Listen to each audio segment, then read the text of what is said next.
agenda first? Yes. And before that, there was a roll call plus, last month's meeting? Yes, we'll do Well, I the, got the agenda up here, Okay, if you wanna follow that.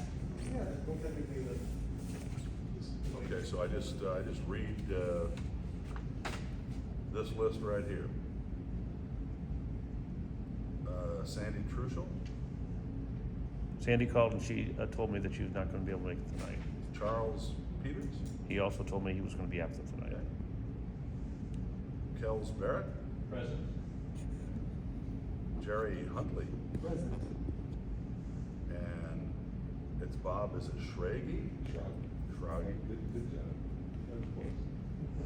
Yeah, not, No one ever a gets little weak on my German there. And Rodney Sparks. I am present.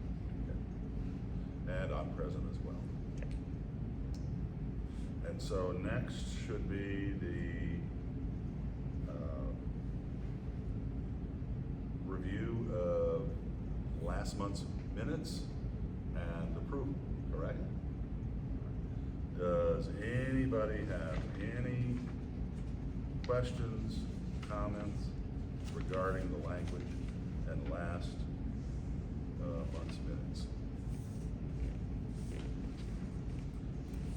So, I'll make a motion to approve. I second that motion. thank you. So, to approve last month's minutes, Bob, Yes, I'll make a motion. we're voting to approve. Oh, yes, oh, I'm sorry, I thought you were doing. Or maybe it. all I'll say four? aye. I'll say aye. Okay. Any, Okay. no nays? Okay. The meeting minute, I am abstaining because I was not here. So last month's meeting minutes are approved. All right, we can go on with the cases tonight. We have two text amendments, two staff reports, treat them separately. Obviously, one is more substantial than the other. The order, that we have on the list is doing infill development standards first. There's a typo on the case number on your staff report. It should be an 02, not an 03. I think I flipped them around when I did that, but the meeting is there. So the city, Jay has asked us, staff to work on some new language in the zoning ordinance to allow for infill development standards to be addressed. Right now, and I talked about this in the staff report, but, you've got kind of square peg, round hole kind of thing. The, zoning ordinance that we're working with is kind of a mid-century, they call it Euclidean. And it has kind of a suburban feel to it, but Dayton's not the suburbs. It's a historic city. We have short setbacks, we have small lots, we have houses that are close together. And, this city doesn't fit the zoning.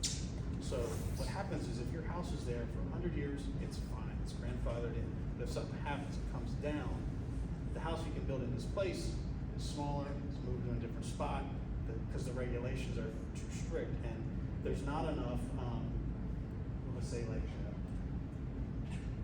kind of, exceptions or variations built into the zoning ordinance to allow those. So what happens is, you wanna build a new house, replace a house, or you wanna build some stuff that's in a vacant area, build up there, you gotta ask for variance. So that kinda gums up the whole system, because every time you gotta do that, you have to go, apply, you gotta pay $500, you gotta wait for your, turn at the Board of Adjustments, which is about 2-3 months now, and then you'll get approved, because it makes sense, but you have to go through all that trouble to unless you're asking for something crazy. I know no free passes on variances, but if it makes sense, you'll get it. But what we're trying to do is enable people to come in, buy a vacant lots, buy the lot next door, whatever, and build new buildings and development that just fits with the city, the character of the city, the visual language of the city, the pattern, the fabric.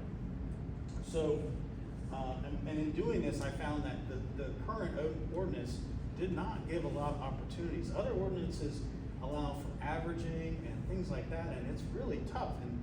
And it just puts you in a real bind if you want to try to do some infill development, build new houses, get more people into the city. So this is what this attempts to do.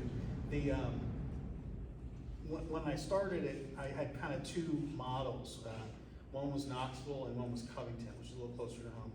Knoxville's was a much more ambitious thing. It involved a whole separate ordinance and guidelines. I tended to favor the Covington, which allows these infill development standards to coexist within the zoning ordinance. So we're basically adding things to the zoning ordinance itself. It's not a separate book. Dayton has kind of similar idea with like Manhattan Harbor. So Manhattan Harbor has this section, this pattern book, that's a whole fence around a fence. You know, you have to meet those standards too. And then there's a historic guidelines as well. But I didn't really think it was necessary to create a whole new book. I wanted to fit it within the current zoning ordinance, so we're amending the zoning ordinance. There are some substantial changes. Before you get that, let me give a little background, and one of the reasons we're doing this, we have more people interested in investing in the city and building on vacant lots, which has been the case in years past. I was in Covington when we passed that ordinance, the city manager, because we have the same problem there. We had a suburban zoning code that really didn't accommodate for houses. We actually had to have setbacks that took it way back where the other houses on your street were. It didn't make any sense. So that's one of the reasons I went to him. I said, you know, we have the same problem we had in Covington, and plus we have people who want to invest, and we wanted to have a bit of a review of these houses too. We had one person want to come in and do a barndominium. I didn't know that really worked right, and so we wanted to have a review body as well. I think he'll talk about that. But so I just want to give you a little background before he gets into it as to why we asked him to do this. Yeah, so, well, back to the boilerplate stuff, I have to do public hearing notice. It went in the Campbell County Recorder in January, announcing these two cases to be heard tonight. So I don't really have a lot of a slideshow, because really what we have are these texts that are in your staff report. So what I've done is, outside of the slideshow, I just have a Word document here that we can read through, and if we have changes that we want to make, we can add them to this. Because the process is this: planning and zoning takes a look at these text amendments. You make changes, edits, or nothing. If you like it, it's fine. I'm flattered, but I expect there to be criticism. You know, I did this. You know, I think I did a good job, but Good to me. So you approve with conditions, whatever. If it's approved, and when it's approved, it then goes to city council, 2 readings, then it's the law. So a couple more meetings after this, and the city council can also make changes as well. But this is what we're starting with. Let me go back to the existing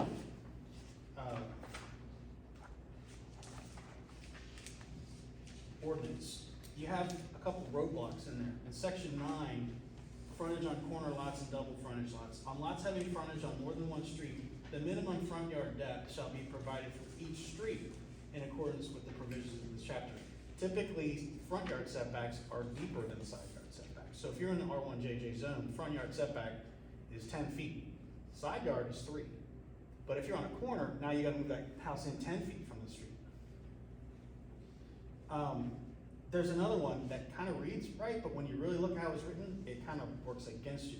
The front yard variance sounds good, but what it actually does is where the average depth of existing front yards within 300 feet, it's about a block, of the lot in question within the same block front is greater than the minimum front yard depth required by this chapter, the required minimum front depth on the lot shall be modified to the average depth of these existing front yards. So if you have, all the lots are 30 feet back, you can't do that 10-foot setback anymore. You have to go to 30 because all the other houses are back there. I think there's really only one, in 10, let's see. Yeah, in section 10, in only the R1JJ zone, which is like here, this is like R1JJ over here. Most of the urban kind of basin of Dayton is R1JJ, single-family residential. In the case of a side yard which abuts a street, the yard shall be the average setback of adjacent structures along the same street frontage. So that one actually does allow you some kind of contextual change to the setbacks, only in the R1JJ zone and only on side yards. So that's really all there is to work with, other than going to the Board of Adjustments and asking for a variance of however many feet to build your house where you want to build it, or your garage, or your accessory structure. Any of those things, they all require setbacks. So the structure of the text amendments is in 3 sections. The general regulations, that's section 9, that's basically all the rules. Section 10, which is the zoning, those are the individual zones. And then I propose putting something in the Board of Adjustment section, because one of the suggestions from Jay was to create an infill development board. It'd be a board similar to this that reviews cases. That can't be approved at the staff level. So we're looking at a set of guidelines, which is in here, that if I can't check those boxes, they have some relief. They can go to this infill development board. So I felt like, Cindy and I felt like, well, let's put that in the Board of Adjustment chapter. That's chapter 18. But it does involve the creation of a new board. Much like you have Code Enforcement Board, Board of Adjustments, Planning Commission, Historic. So you planning on charging a fee to come in front of that board? I haven't thought about fees yet. I would suggest no on that preliminary. I'm trying to make it as easy as Yeah, possible. keep it as People simple build- for people as Yeah. possible build these until you, properties. yeah. Yeah. Well, see, that's the thing, okay, so, yeah, the way it would work, is your building permit would cover the initial review. Perfect. So you're just applying for a building permit. It's And you're however many- reviewing the permit at that point. And then I have more language and more to work with. So that's just part of the review. Then I can give them the variances at that level. I don't know if we wanna charge an extra fee for the, infill development board.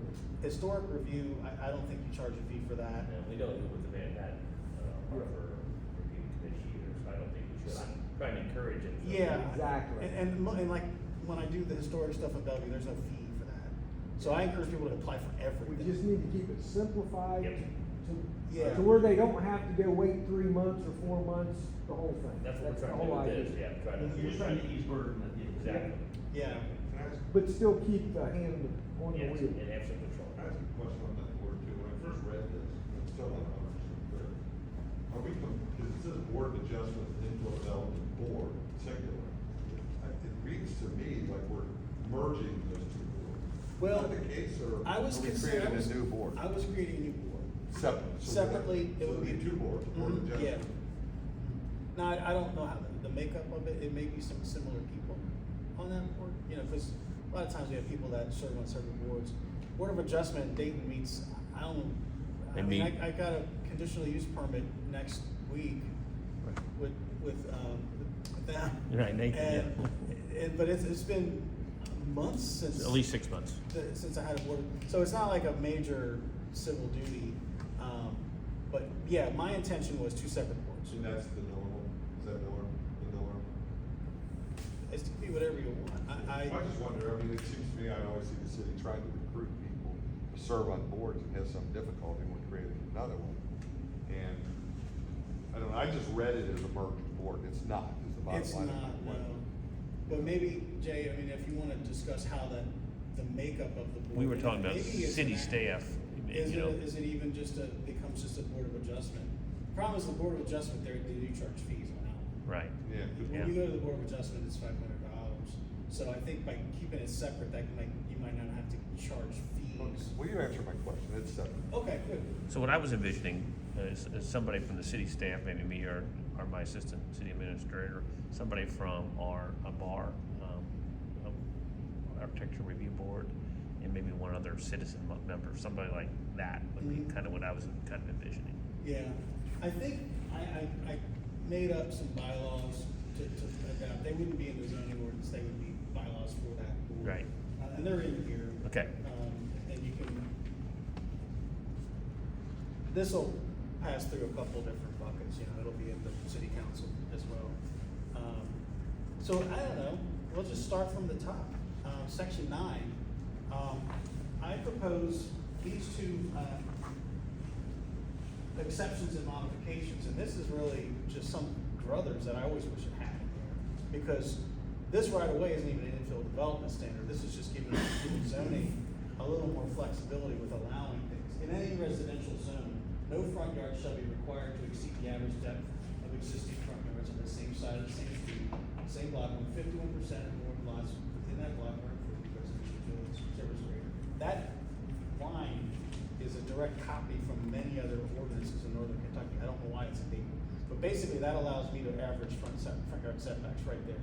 If your house burns down and all the houses are 5 feet from the front, the average is 5 feet. You can build it right up to 5 feet, regardless of what the zoning says, in any zone. So, you know, if you're up, you go up the hill a little bit, the setbacks are farther because the lots are bigger. Same deal, that would basically, and that line saves so much trouble in the Bellevue ordinance, the county, just giving people that opportunity to just average front setbacks. I also recently, well, maybe in the past couple of years, wrote a similar thing for Bellevue for rear setbacks, where you can average rear setbacks. But I think these infill development standards take care of that, so I don't necessarily think it needs to go here. And then the second addition to this exceptions and modifications really just refers to the infill development standards, which is gonna be, I propose section 929, I think is what it ends up being. Infill development standards shall apply to properties meeting the applicability requirements as specified in 928. So then we go in, and this is where I started stealing from Covington. Basically, this works in Covington, so I'm not gonna mess with it too much. If you feel like there's something different that you wanna try in Dayton, I'm open to that. But I felt like these were, really functional regulations, so I just, it's public domain, we can see that. Infill development standards of this section are intended to encourage infill development and to ensure that such development is compatible with the physical character of the neighborhood in which it is located. That right there is the main reason we're doing this, so that everything fits. We want it to make sense. And as, you know, Jay mentioned the barn dominium, does that fit? Honestly, if anybody, Depends on how you do it. Right. well, if anybody's ever wants to do one of those, they're not. It's, you think you're gonna get out cheap, but you're living in a metal building with a cement floor. You're gonna spend as much money on that as anyone wants. That's my opinion. So I think they're more designed for larger lots than the ones that, I guess you Yeah. can find them any size you want. Yeah. And they also have the garages that are in the front office. That's not really consistent with what we've seen. That's also in some of the guidelines is where is the garage situated. We're not having these suburban snout houses where there's just a snout in the front of the house. It's just a garage, and it just looks like a garage that somebody lives behind.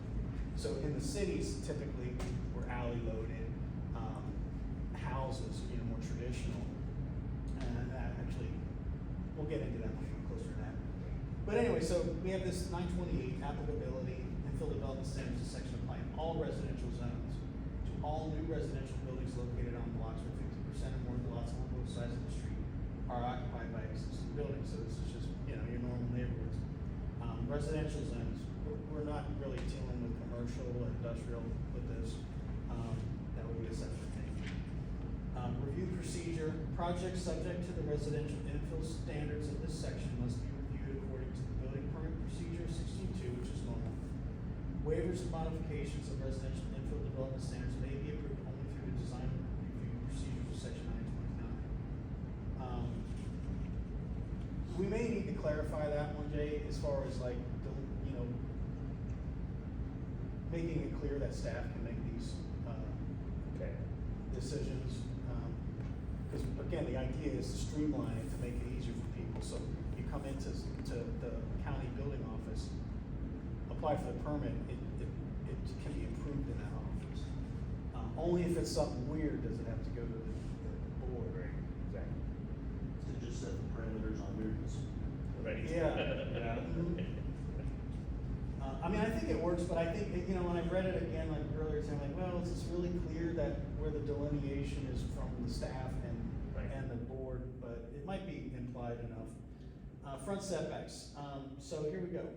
Buildings subject to these residential infill development standards must comply with the contextual front setback standards of the section. So then I drew new diagrams, cause I like black and white, they reproduce better. The ones from Covington were in color, so I made black and white ones, so that when they're copied, they make sense. It's not, you know, it's hash marks instead of blue and green, and it makes a little more Okay, sense from the real quick graphics. before we go forward, going back to your statement about having the staff review it, does it need to be a quorum of all of the staff members? Is it gonna be a designated group of staff members? Or can I go up and say hi to my favorite one and they just approve it? No, it's gonna be whoever does the plan review. It's not a committee, That's my, typically. I didn't know yeah. how it worked. Yeah, I mean, like, with any building permit, if there's, you would apply and one of the plan reviewers looks at it, so one of our, well, we have 5 now, 2 are part-time. They'll look at it. Typically, this would probably bounce over to me or Cindy, Okay. you know, but there wouldn't be, it's pretty Think about it this way. solitary. The checks and balances kind of are what they are. You know that people are the extravagant, you know, like the perimeter on weird. You know, that may require something before that board. That's my point, and Sure, I didn't know if sure. we needed to define that, Yeah. was my only question for saying. I think that what's gonna define that is the response you get when somebody's turned down. Make sense? Oh, exactly. And let that kind of set the edge. Okay, Yeah, and actually, and that's a good way to put it, when you think of well, like the Board of Adjustments functions as an appeals board Correct. too. You appeal zoning decisions to them, so it would be a similar thing, like if I say no, then you can appeal it. Okay. Although I think a no to this would appeal to the Board of Adjustment. I don't know if it would go that until development before. okay. So these are like just basically the rules on the lots and lot configuration and some illustrations.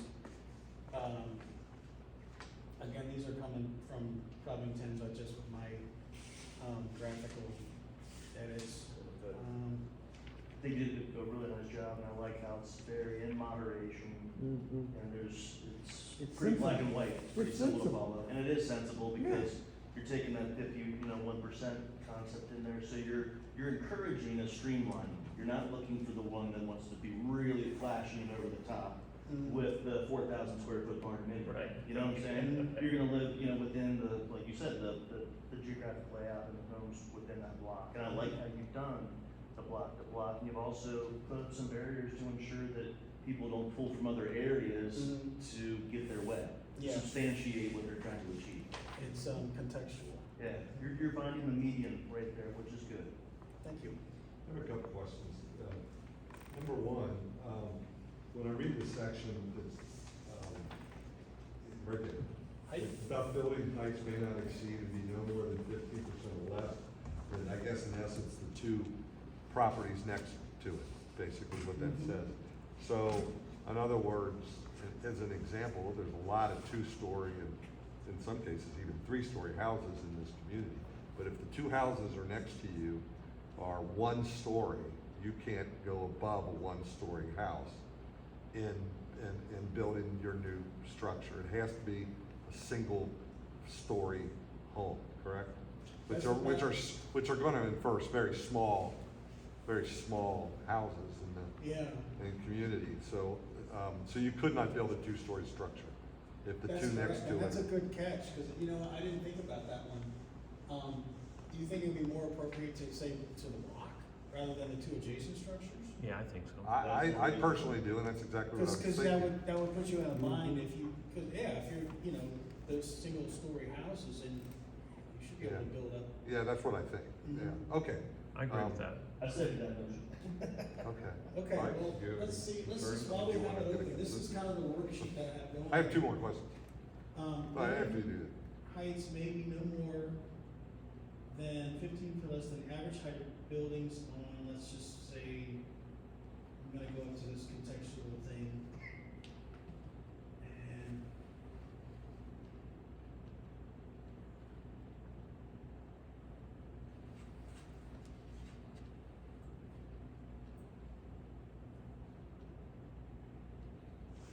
bear with me.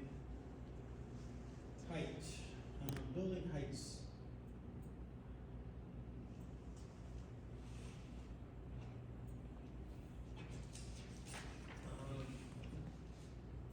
building heights may not exceed or may not, maybe no more than 15% less than the average height of buildings of 50% or more of buildings on 50% or more of the lots along both sides of the street or In the given This- block, same side of the street on the same block. Yeah, I think on the so. given block, yeah.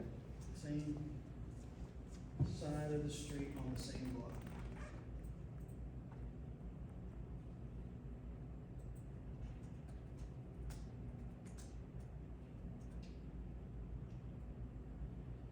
Building heights may not exceed and may be no more than 50% less than the average height of buildings on 50% or more of the lots along the same side of the street on the same block. All right, thank you, that's a good change. My other question was, if Yeah, you don't go mind, and I could be wrong on this, but my gut reaction is that some of the duties of the new board maybe conflict with the architectural review board in the historic district.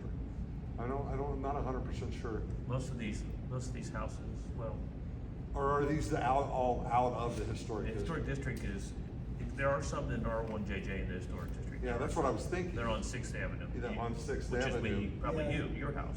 Maybe, but I'm thinking that, tell me if I'm wrong, that it might be unclear who has the responsibility for some of that, particularly, even as an example, rebuilding a structure in part of the historic district that this covers. I mean, it sounds like they both have authority.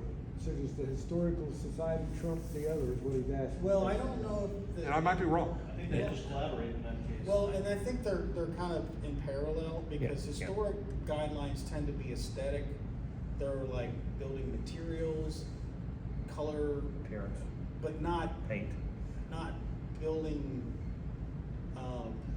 dimensions, yeah. Yeah, because that was my next question, and maybe I'll ask that real quick. It sounds like this is really not dealing with design, it's just dealing with setbacks.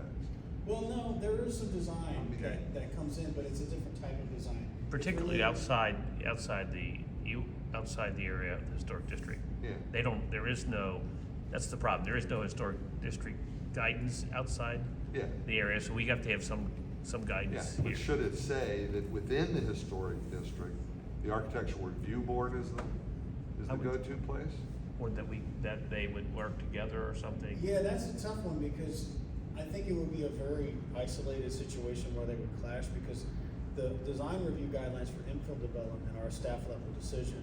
So it's something that you come in, you get a building permit, it would have already gotten historic review at kind of parallel with that. So if I'm working on a house in the historic zone, if I'm building a house, it's gonna have to pass both, I think.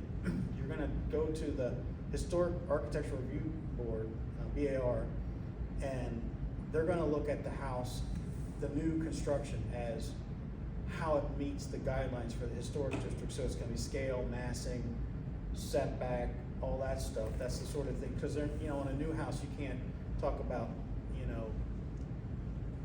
gingerbread and paint colors like you can with a historic house. It's a new house, it just has to fit contextually.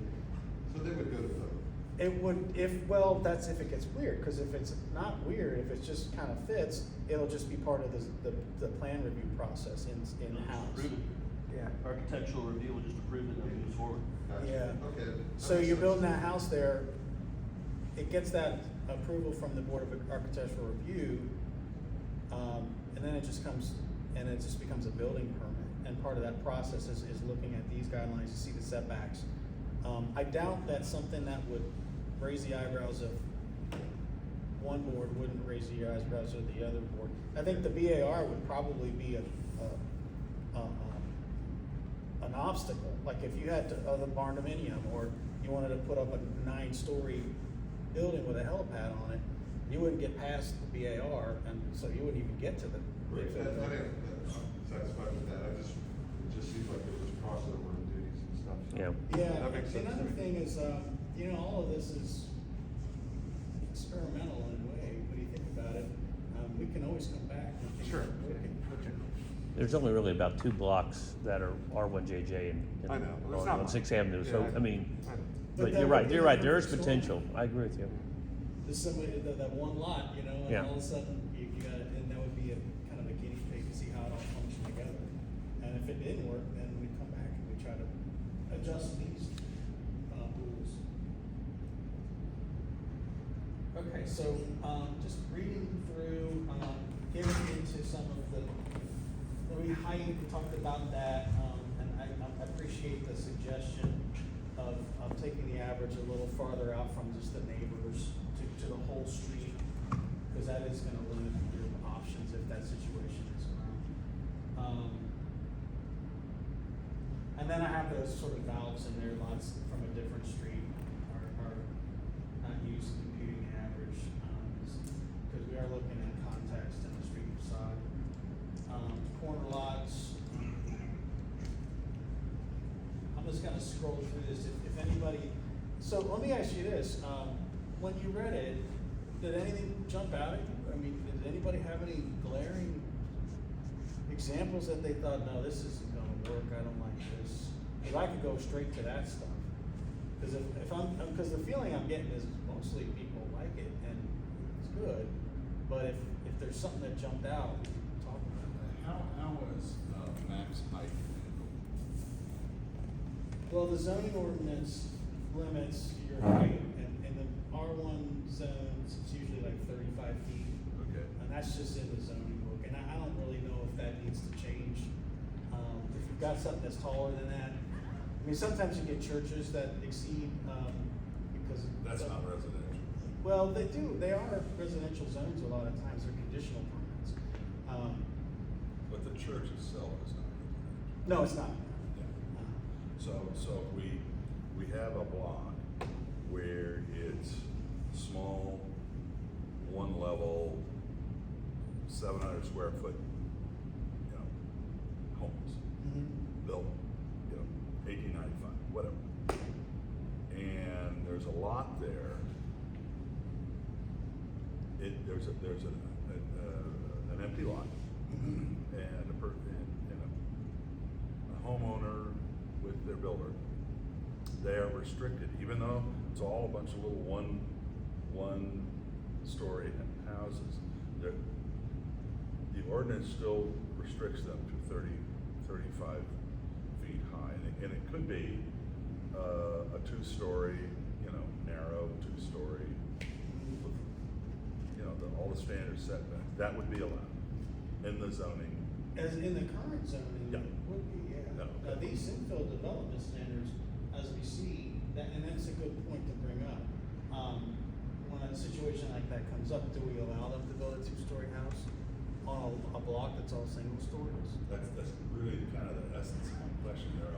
Obviously, in the historic district and or the levy district, you can have blocks that are one after another, two-story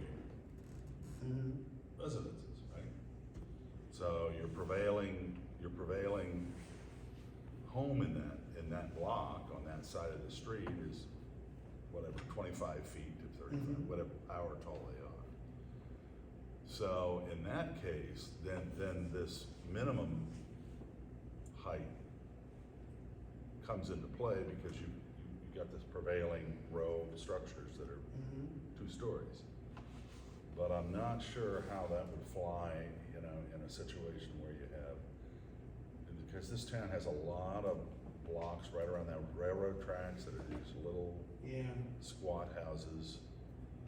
And I'm more asking, do we need to address that more than anything else? I think the way we're addressing it, the way it's written now, is that would be bumped to the infill development board Okay. at that point. Because the text is saying they all have to match height. Okay. So there's a variance you're asking for at this point. So the Okay. infill development board, at that point, then you apply to them and they meet whatever the schedule is. You go and say, I wanna do this, and they make a decision. You know, and there's a staff report and there's a presentation and a public hearing, so that you've actually come up against the infill development standards. You're proposing something that exceeds that. Now you need to ask for permission from the board.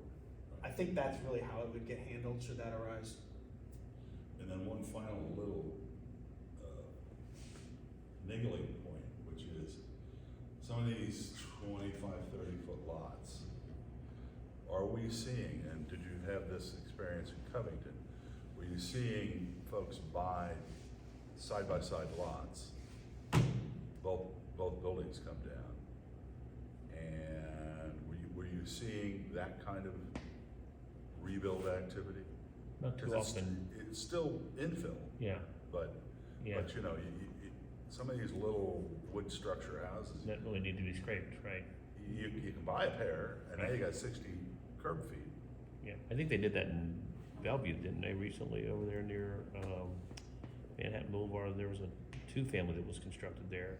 Yeah, I think they, if that's what I'm thinking of, we have seen that where, you know, you buy two of them and then you combine them and you can build a house that goes across them. So it's basically now it's a bigger lot. But there's no zoning rubs around. You still have to meet these standards we've been talking about. Yeah, But they're making them combine them into one lot. Exactly. yeah, that's not unusual. I mean, Happens. people combine lots all the time. Mhm. If you got the money and you want a little extra space, you can buy Yep. two and quick claim them together and put the house right in the middle. And it's, as long as it meets this, I mean, you could do that now, it's not. you know, There's no restriction. Yeah, of course. it would be fine to do that, because Okay. you could actually more easily meet the, zoning with more space, because these zoning texts are based on like Cold Spring or, like bigger suburban areas, so, and I think that's a workaround that some people have done to get the amount of house they want on some of these historic lots, is Got it. Got just to combine them. So, this wouldn't change that, I think you would still be able to do that. Thank you. You're welcome. The other advantage actually is that you probably would be able to get closer to the streets, so you have even more house, Right. because of the setbacks can be averaged with the rest of the neighborhood. So, good question, thank you, appreciate it.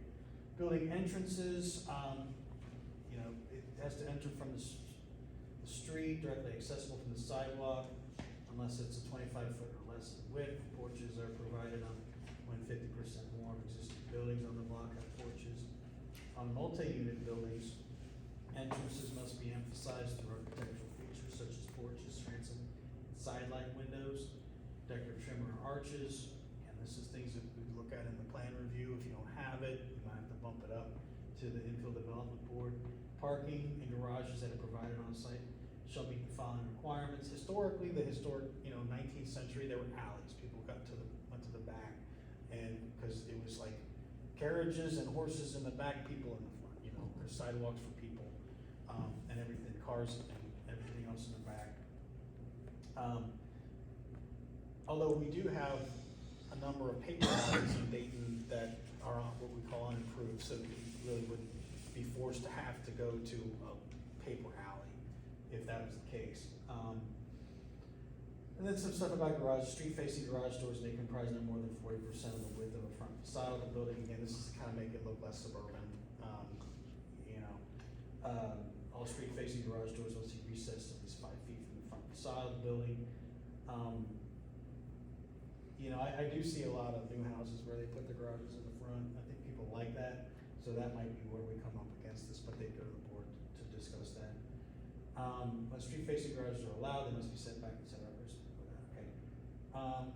Windows, 15% of street-facing facade of all buildings. And that's actually similar to like a historic guideline, because historic buildings have a lot of windows on them. Let's see.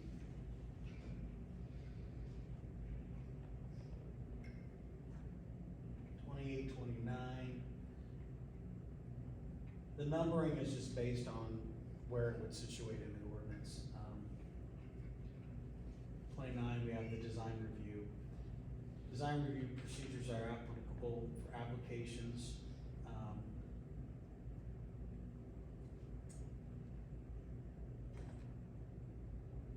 Application filed to the zoning administrator. So this section here talks about when you need to get a waiver to go to the infill development board. It's in paragraph C. Review board action. Basically, this is similar to the way a board of adjustments works. I'm scrolling through it. I don't mean to like steamroll you. It's just, I'm getting that people are generally in favor of it, so. So we move on to section 10, which is the zoning regulations. I would add, every zone has, other development controls in it. Special infill development standards apply in built-up areas to help ensure that new development is compatible with the surrounding context. So we add that line to each of the zones that are our zones. And then I just literally, this is just all of them, because this is designed to be the type of document that will be taken to be codified. So again, you're just better organizing the process, minimizing the burden, kind of streamlining Yeah. the solutions-driven activity here. Sounds good.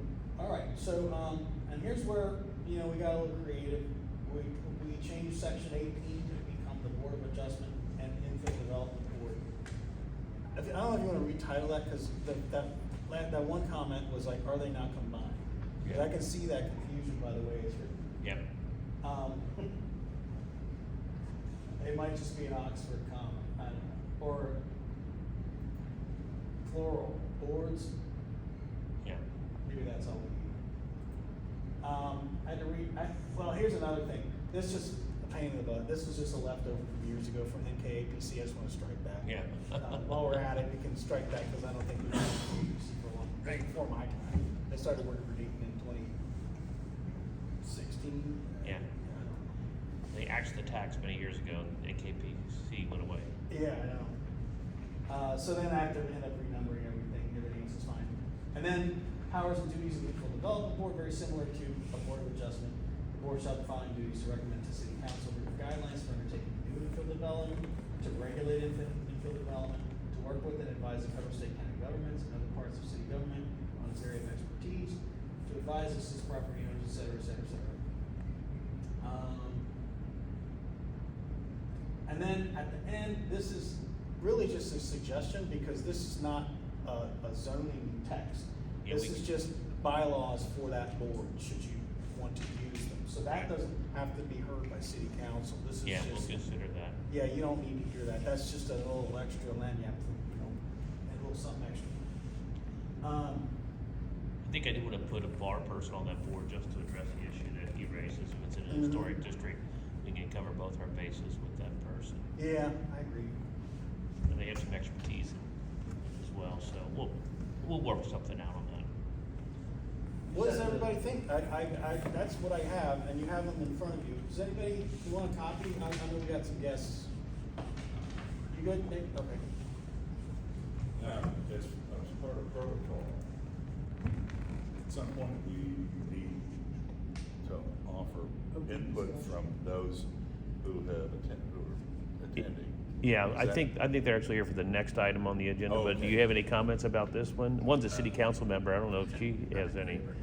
Okay, yeah, they're here, I think they're here for the next one, so I don't know if there's anybody here on this one. But it's open if anybody from the public wants to speak. If you wanna have something to say, we're here to listen. Okay, all right. Okay, good. So with that, then I'll yield it back to the planning commission for discussion among yourselves, and then, if you're happy with it, So do we have any, make a motion. If not, we can make some changes. We got the do we have document here. anyone that wants to comment on this? Good Chair, I'll throw in a clarification. little something.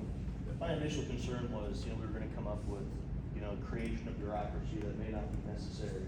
But it really isn't that in any way, shape, or form. It's just the opposite. It's more oversight and to ease the burden and to get people that are gonna specialize in overseeing these decisions. As long as there's this appeal process in place, that's kind of the checks and balances, as well as the approach that's been taken, which is that of moderation, looking at the block and just making reasonable decisions. So my first initial concern after reading through it a few different times was, this is again, it's gonna be a volunteer board. It's gonna get more people involved in the game and you know, help out the situation all in all with their own back and development process. More hands the better in my book. Seems like it's gonna be more inviting for people that want to develop. I mean, they can read this and see it. This also shows the town's willingness to, you know, kind of be friendly towards those folks that are looking at this as an opportunity to build or develop. Hey, these guys, I mean, this is a pretty reasonable plan, nothing too over the top, they put thought into this, and this is what does it, substantiates and let people know, it scares away the predatory type developers that are like, hey, I'm gonna put a steamboat there, and let's gaudy it up, you know, this, boards like that prevent those shysters from coming into play, is what it comes down to. So, I applaud the effort, and you're doing a great job. Thank you, thank you. Do any of the members have any thoughts or views on whether any language or recommendation that there be no fee for coming in front of this newly proposed board? And should we have some language of it? I'm with you. That was my original question. Right. And I think you said that it would be stated under the original permit that they would go through these review boards if needed or required Yeah, or it's, requested. you know, I wouldn't charge an extra fee, cause it's just adding some flexibility to the plan review. Okay. Um, Do you state that though, or do you just? it's the, when it gets appealed or goes to the board, that's where it gets tricky. Because if you're looking for a board of adjustments, so, you know, something that needs a variance, then you have to come and fill out a different form. That has a fee.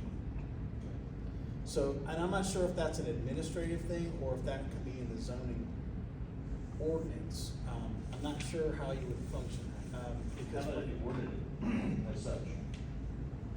We, you know, some friendly, I get, you know, the verbiage, you'll come up with verbiage. Mhm. Accordingly, it'll say, hey, we choose not to charge a fee, however, in case of appeal, may apply. Something to that effect. Possibly. I mean, that's kind of what I was fishing for, is do we want any advisory specific language on no fee for the activity of the newly proposed board? That's really what I'm asking the group. Whether you think that would be necessary as a recommendation that goes on to council or not. I would lean more to what he's worked with them in the past. If you think that you've got enough control of it to where Right. it's not even an issue, I wouldn't put it in. Okay. When they're submitting the request for a building permit, they're paying for that. Exactly.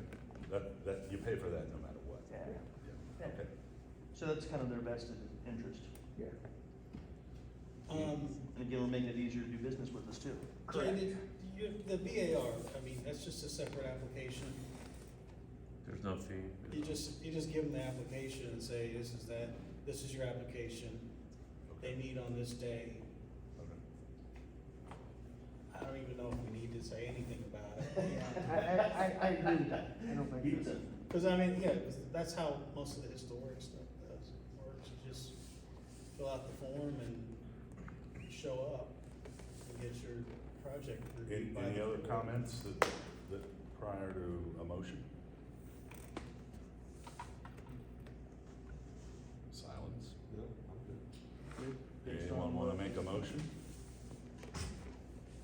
Go for it. No, well, I'll make a motion that we, approve the zoning text, changes related to the infill development standards as presented with the amendments that we've already, made on there. I second that motion. It's a vote on, to approve that motion. And as chair, I'm a little fuzzy. Am am I not supposed to? No, you vote on this I board. do vote. Yeah, you do. Okay. The only difference is the mayor is an executive and everybody else is a legislative board. He doesn't vote, but every other body, All right, I just the wanted chair to votes. clarify. Yeah, well, that's Robert's confusing. It rules. comes up a lot. You're Do we need to good. get a Robert's rules? You're good. I don't think you're gonna be safe, we're gonna I protect actually you. have. We're covering trouble. All right. Speak, but I'm not being held accountable. All approve? Aye. No nays. There's, okay, Okay, is approved. all in favor? All right, thank you for that. There you go. I will, send this document to Jay, probably not tomorrow, because we're having a snow day. Yeah, that's fine. I'm not gonna do it tomorrow. The next one is, zoning provisions related to sale of alcohol at conditionally approved event facilities would be R1JJ zone. So this is a little more surgical. We're going through a very specific zone, the R1JJ zone. If you recall, a couple of years ago, we added event facilities as a conditional use in the R1JJ zone. And in that,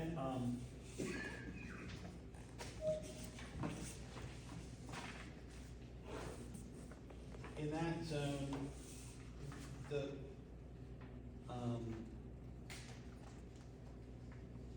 commission wanted to prohibit the sale of alcoholic beverages. Specifically saying the sale of alcoholic beverages is prohibited on the premises, so that was item D in the zoning ordinance. Let me back up, boilerplate. Went in the Campbell County Recorder on January sixth to be heard tonight. This is kind of a short thing, we're just really referring to the Word document. In this case, not a lot of things to look at. In order to allow the sale of alcohol in the R1JJ zone in a conditionally approved event facility, I add the language, I strike is prohibited on the premises and added may be permitted only if food service is available. So that's the proposed text change to enable this, have the control that I think addresses the original concerns of alcohol, because, you know, the city didn't wanna have bars opening up in neighborhoods. This, you've already gone through the process of getting your conditional use permit. You're on the record of operating an event facility. You've gone through this, you've presented your business plan to the Board of Adjustments, and you're presenting as part of your business plan, alcohol service, beverage service, only if food service is available. So this is the change that's been requested. And I don't have a whole lot to talk about, it's really just a matter of, changing that one line. And I can explain how they came about, and we have the couple here, Nathan and Gregor, who requested it. They own a church, and they wanted to put an event center in there and do reception, wedding receptions and things, but it's hard to do a wedding reception without having alcohol when you serve your meal. So, we got two churches in our downtown area that have been empty for many, many years, and we're trying to find adaptive uses for them. And so, they wanted to put an event center in theirs, which is on Fifth, right? Right behind the city parking lot there, across from the city hall. And there's another church that we were talking to about the professional offices in right now. And That's on Fourth, is it? Is that the one on Fourth? That's one of the four, yeah. Yeah, so it's like one block. Yeah, so one block over. So they've been empty for many years, they're deteriorating, and so they came to us and said, we'd like to do this, but we really can't do receptions without alcohol sales, because no one wants to go to a wedding reception without beer or wine. So I said, well, we'll talk to our staff at Kent County, P&Z, and see if we can find a way that we could adjust this. So Nathan, I don't know if you wanna say anything at this point about why you wanna do this. They've also rehabbed a couple of the buildings in town, and the taquerias, they did that building, and I don't know, they got another building as well, I think, so. No, they have a little house, first the parsonage that gave the church, which that's on the dock, it's not. No, we moved here a couple years ago, we bought the building, we talked to this, a year later, we saw that the church was for sale. It just looked like an interesting opportunity for us, because our background is in public service, we worked in libraries, public libraries.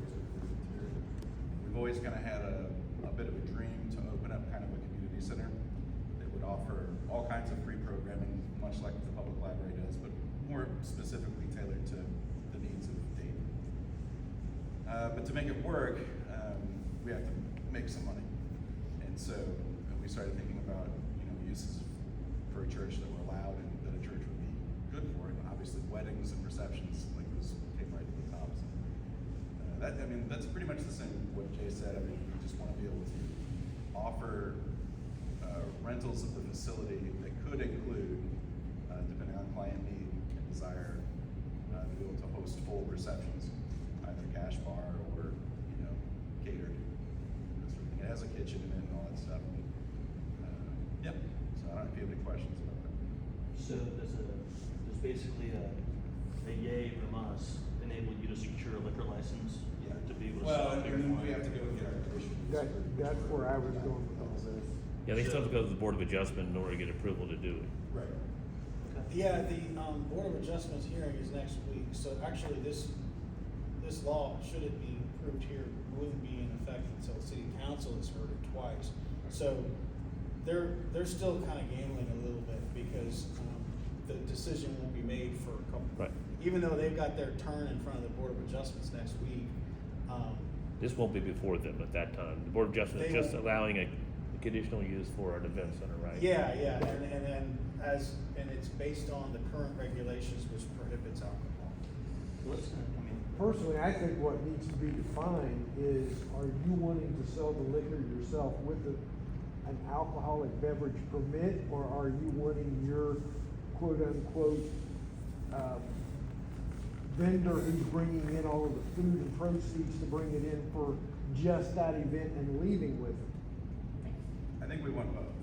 I think we want the option, but we want to be able to, in our list of services, we want a potential client who, for example, likes the venue, but has a third-party vendor that they want to work with, and that they, as the purchaser of the wedding, say like a dad for his daughter or whatever, he wants to take care of the whole bill. That's So fine. you want the alcoholic beverages to be on premises, Correct. not brought into premise? will it make a difference? I think it would, from a liability Some standpoint. caterers have liquor licenses. Yeah, Cater they carry the some liquor don't, license. Some don't. And that's where I'm going with it. They carry the liquor license and the liability. Sure. And I wouldn't want it to come back on the city or whatever, the liability side of it, that it was approved, et cetera. He's gonna protect himself. Well, yeah, no, we would definitely have liability insurance for that. We're kind of familiar with setting up, bars and restaurants and all that stuff, so. But we would like to be able to offer the option, if they wanna do a cash bar, that we can do that, for the client. Because Just part of your menu. Right, Yeah. yeah, and of course, it would naturally follow suit with the text amendment. It would be part of a full reception kind of service, either catered or we would provide. Yeah, I'm asking because it'll address concern, but what sort of food do you think you'll have, just out of curiosity? Because that's kind of the deal, as long as you have food, Yeah. we're gonna let you serve alcohol. Yeah, I think- What qualifies as food? Yeah, You know, pretzels. Chips and pretzels. No, that's a good point. And that's why I'm asking the question. No, It's kind of I an think- accountability deal. I think we would set up the kitchen to tailor to what the client was interested in. If they wanted to do a donut cake instead of a regular cake, we'd figure out a way to make that happen. All that kind of stuff. So you're gonna get real good at a lot then, is what I'm hearing you say. Or- You're very flexible. Or we'll hire people that already. I hear you, okay. But no, I understand why this question's being asked, because, obviously somebody could try to do an in round around the language and say like, what, we have our frozen pizza right here. Yeah. But, Well- all I can do is tell you that that's not our intention, because that wouldn't be a very good product. So- I do want to point out though that Nathan's project is not the only project. This is a law on the books. So, honestly, he's kind of the reason why we're bringing this up, and these cases coming up. But this has to apply to anybody in the future too. Yep. So, keep that in mind, that, we can't really get too involved in Nathan's business plan, because he's just one of them. Somebody else might come along with a different plan, and generally they function similarly, but we do have to look at it in terms of any building that can be used as an event facility in an R1JJ zone could potentially have this permission or prohibition.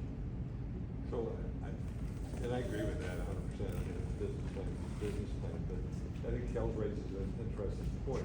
Should there be a word in front of food service that further defines it as, maybe the word full or something, full course food service, I don't know what the word is. Two That course? Yeah, Well, you maybe know, there's not, how do you address that? How do you guide the menu process? Yeah, Without offending people? because we don't want So frozen we don't pizza there. have popcorn and Yeah. peanuts? Is there a word to put in front of that, or is it, yeah, your expert opinion, it's okay? My opinion is that that's hard to manage. Okay. There are gonna be, people will get through. Okay. When it becomes a nuisance, that's when it becomes a violation of the conditional use permit. So if we have, you know, brawls and noise coming out of the church regularly, then they're gonna be. So, Just sounds so odd, but it's possible. I'm not as familiar with Kentucky regulation as I am Ohio I used to own a wedding venue, okay? So very familiar Well, with that, what you're- yeah, that's an expert opinion. with what you're wanting to do. And my only concern and reason for asking was the liability, as you mentioned, you will cover. But I know the restrictions that they were going to put on me. I said, there ain't no way this was ever gonna happen. So my question is, to obtain an alcohol license, are there varying permits that meet his recommendation, or that meet his application? Is where I'm going, because in Ohio, you can serve wine, but you can't serve hard liquor. You can serve beer and wine. They're different licenses. They're all different licenses. That's correct.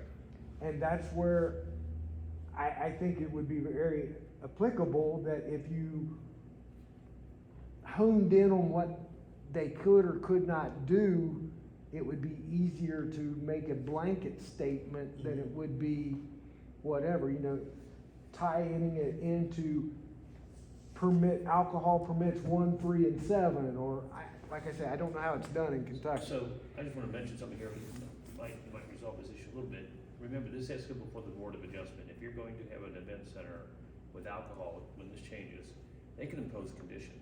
The Board of Adjustment always has the ability to impose conditions Okay. on alcohol sales. They could say, you gotta have a full service meal, and they could say those things, so you're not foreclosing that, and they have that ability to hear each individual case when you wanna do an event center and add additional conditions in addition to what's here, saying, or what kind of liquor license you want, they can do that, that's what they have the ability to do. Yeah, I'm not against it at all, I'm just wanting to make sure you know what you're getting into as well on the backside, Okay?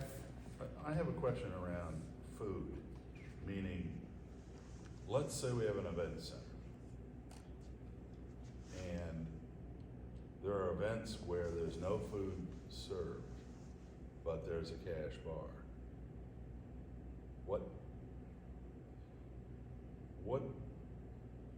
What do we do with that? Is that A, not allowed?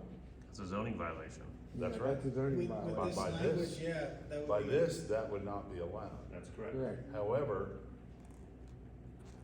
would it be to an advantage to consider that as an option? And I'm asking, I'm not recommending. In other words, you can have an event center, and we're gonna assume that chips and pretzels are not food, right? Or maybe hors d'oeuvres and whatever, but not a prepared sit-down knife and fork meal, if you will. And that is that, would it be of value to consider event centers that didn't necessarily have to, for all of their events, serve a meal? I'm just curious about opinions, if any. And also as a businessman, what's your view of that? Does that matter? Would that make your business more appealing? It could. I mean, I think in addition to weddings and receptions, we do look to hold other, what I call ticketed events, like acoustic music night or comedy night, or who knows, even maybe lectures like TED Talks or something like that, and obviously being able to sell concessions would be of an advantage to us, but my opinion is it's not a burden have to sell the food also, because there's money to be made there as well. But it does possibly limit your customers in a way, right? And a TED Talks, does that have to have a view? No, no, definitely not. And I'm simply asking that question at this point in time because I see may be permitted only if food service is available. Yeah. Now, food service is available. If we wanna get down in the weeds, that doesn't really mean food, it just means that a kitchen and that service is available. You'd be a food truck out on the, out front. And that's what made me question if it was an outside vendor coming in to provide both the food along with the alcohol carrying the license in itself. Will the So food you truck would say get, food service is provided with The event. the event. I mean, I don't really have a one way or another on my question, I'm just wondering if this is an opportunity to bat that around and decide whether it would be prudent to open that up more. It's still gotta be approved by others. Well, and that's the big thing. I mean, we can't give him the alcohol permit. I mean, he's gotta go through other Oh, yeah. ramifications and get all of that. I mean, I don't see the harm in us doing this as step one, Okay. under the representation that everything else is gonna have to be followed, you know? Yeah, naturally, they need to get their liquor license. Typically, alcohol is permitted at event facilities. I think there was, I think it was the city council, I think that wanted to remove, to prohibit the alcohol.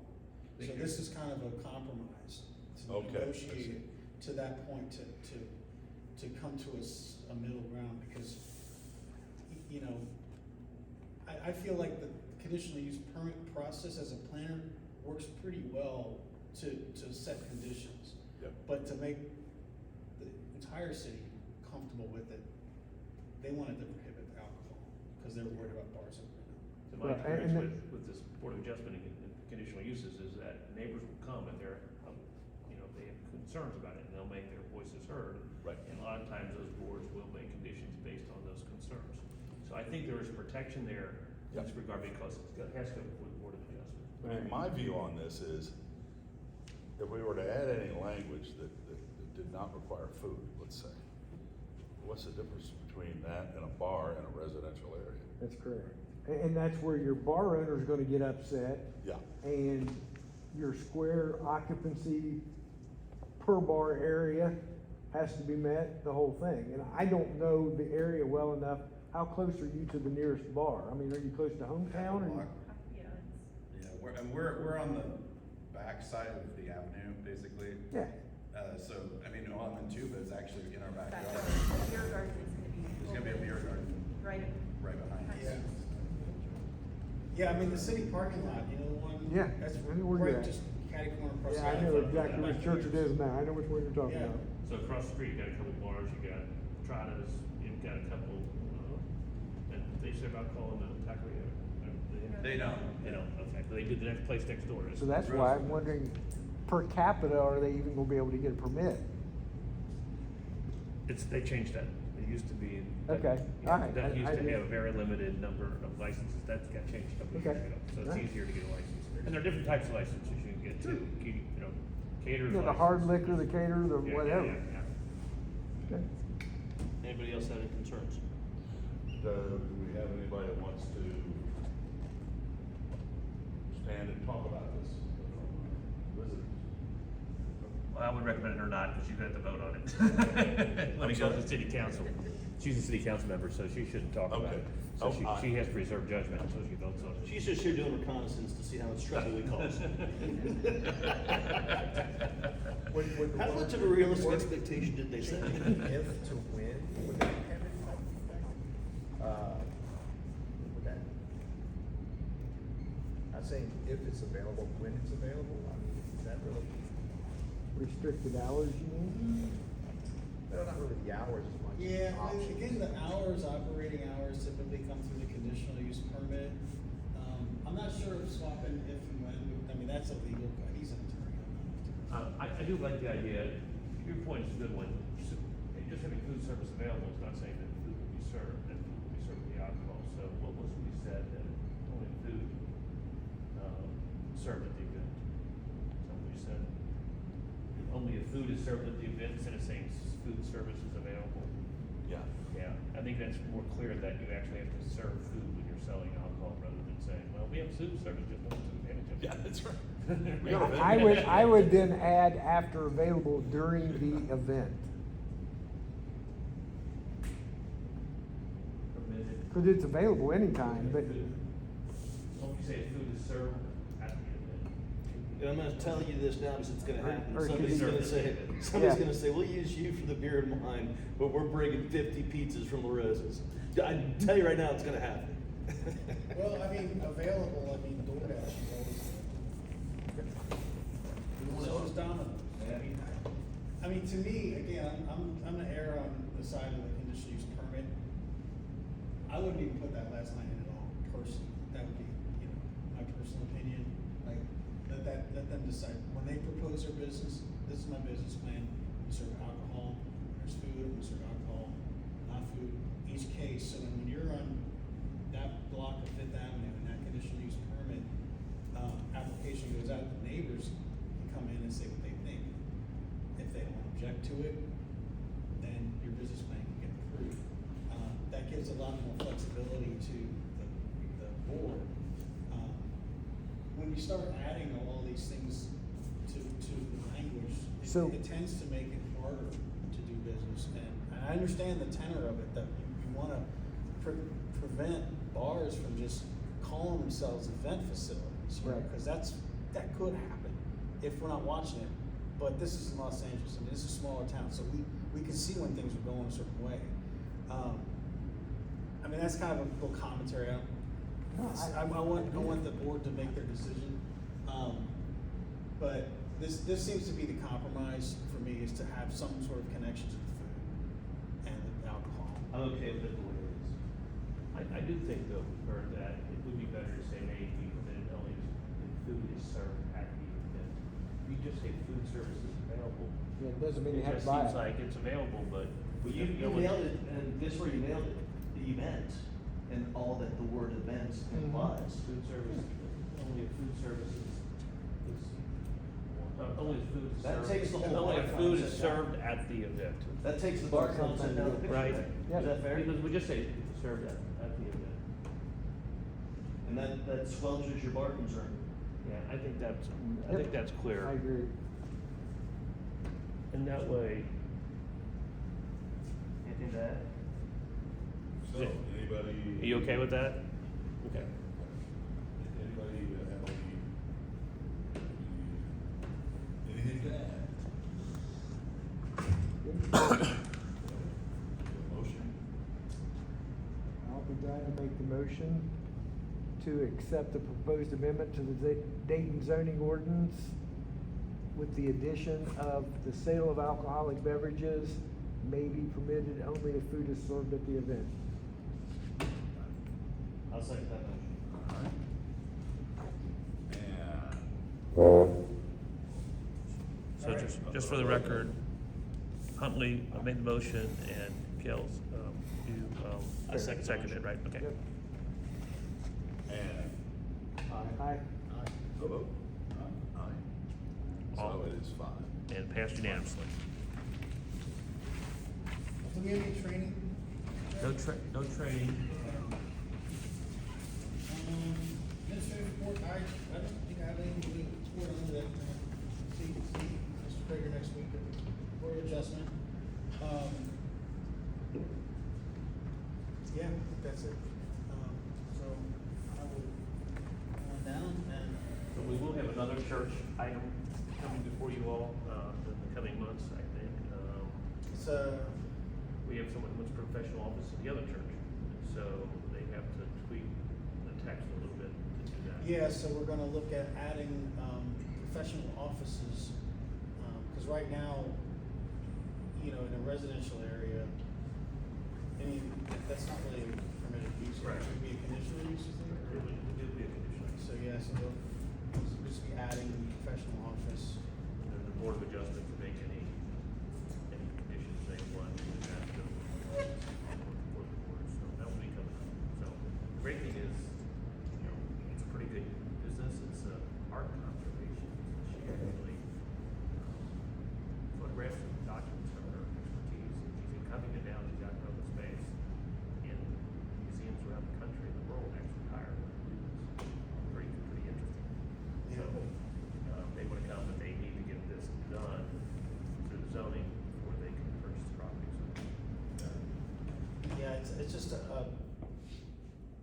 trend I think that zoning has to catch up with, because what we learned in the past couple of years is people can work at home, and zoning doesn't allow it too well. It's hard Yeah. to have all these home-based businesses and things like this, and the whole model of working is changing. So this is a really important step, and it just took, one Yeah. business to be the catalyst for Dayton to start really thinking about adding this use to the residential zone, because people are returning back to the old cottage industries of working at their little place of residence. She and her husband live on the upper part of the building, and they're gonna have their office, her office now in the lower part, so it'll be a live workspace. So, that would be good. Huh? 500 block before? It's the, yeah, it's right. It's like one block north of his place, yeah. Yeah, exactly, you'll see, it's got a big lot, they have a big open Yep. lot next to it. What's your address? 522 Fifth. They're fifth, and that's on fourth, this is the old St. John's United Church of Christ. What's your capacity over there? Like Um, for an event, Sorry? like for an event, if you were to hold like a wedding reception. Upstairs, I think, is around 100. There's enough places in the pews for 100 butts. And then 50, I think, for downstairs, is Okay. what the last rating was for it from the fire marshal. We're gonna open it up. Yeah, we're gonna open that space up, because it's kind of divided right now. Cool. Good luck with it. Yeah. All right, anything else? Make a motion to adjourn. Second. Second. All right, thanks, guys, stay All right, safe tomorrow, it's gonna be a little nasty. Thank God they didn't come tonight. Very good job. Yeah, Kurt, thank you. Yeah, that was